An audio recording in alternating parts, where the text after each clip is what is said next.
Well, we're making a gallery of pet photos for our website, but we need some more. So if you'd like to send us your picture, go to our website by the end of this week and follow the instructions.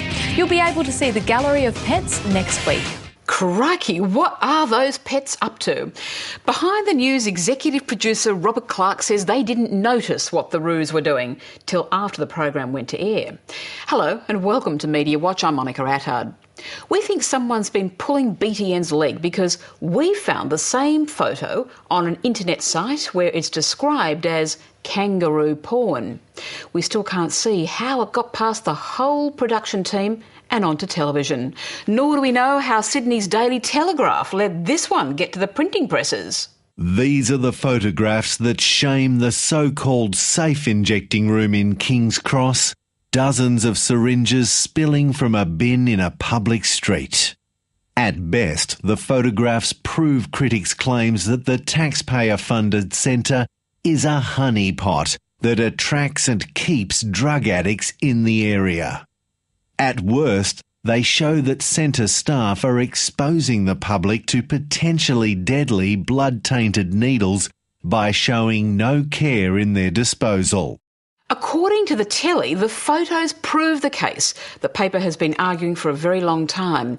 The safe injecting rooms should be shut down. And the telly said concerned local residents wanted the centre shut down too. Cleopatra Gentlemen's Club manager Shannon said she was constantly kicking abusive junkies out of her doorway during the day. The needles pile up in the bins every day and it's dangerous for people to have to walk around. School kids come through here every afternoon.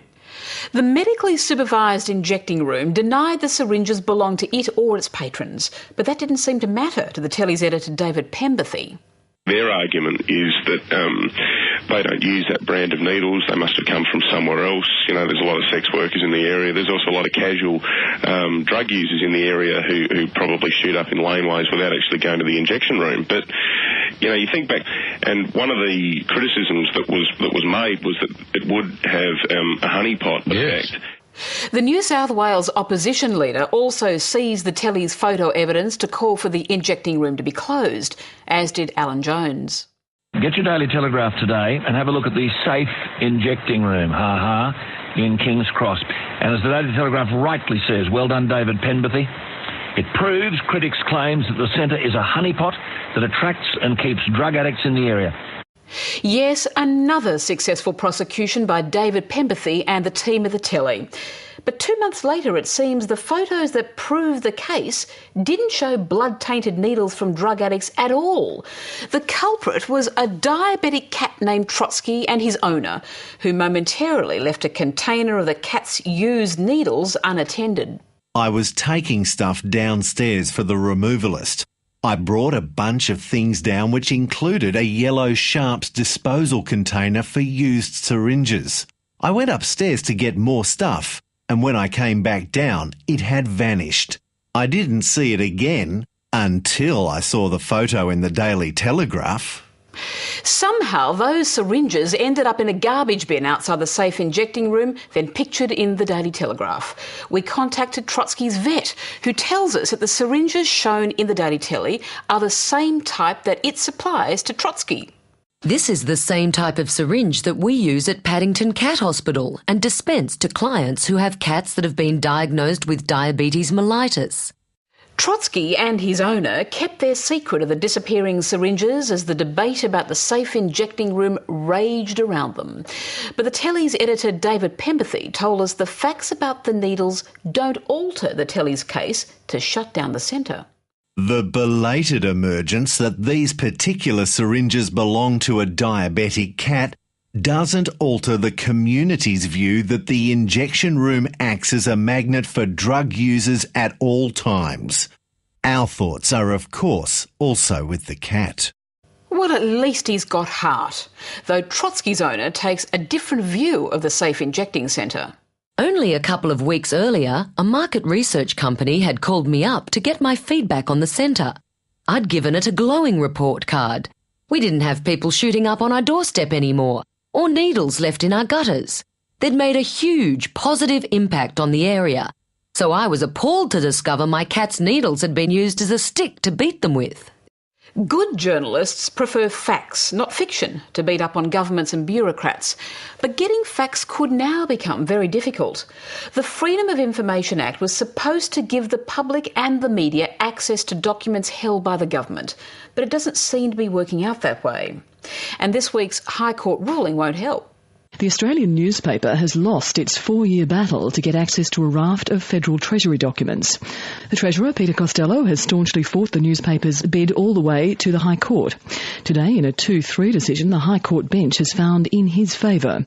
Back in 2002, the Australian's FOI editor Michael McKinnon wanted to know how much extra tax was being collected because of bracket creep and how many wealthy Australians were rorting the first home buyer scheme. But Treasury refused McKinnon's FOI request, and Treasurer Peter Costello issued what's known as a conclusive certificate, saying that releasing the documents wouldn't be in the public interest. Well, McKinnon challenged, and a High Court majority upheld the Treasurer's decision. As News Limited CEO John Hartigan put it, freedom of speech, including freedom of the press, is under renewed and intensifying threat in Australia. Increasing attempts to foil FOI requests, the widespread use of suppression orders, and the inadequacies of the new national defamation regime are, with the proliferation of spin and political correctness, undermining the public's right to know how government, institutions and business are managed.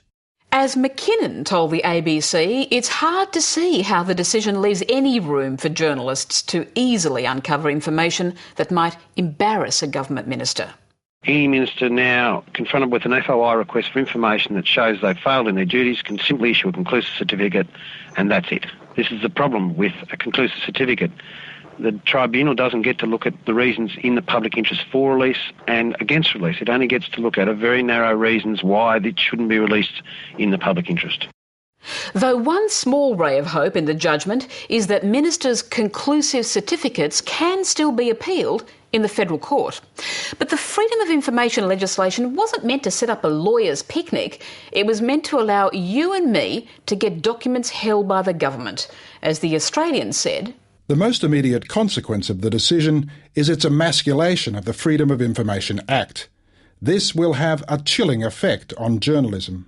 Now that's an editorial we can heartily endorse, and full credit to the paper and to News Limited for taking on this expensive and important challenge.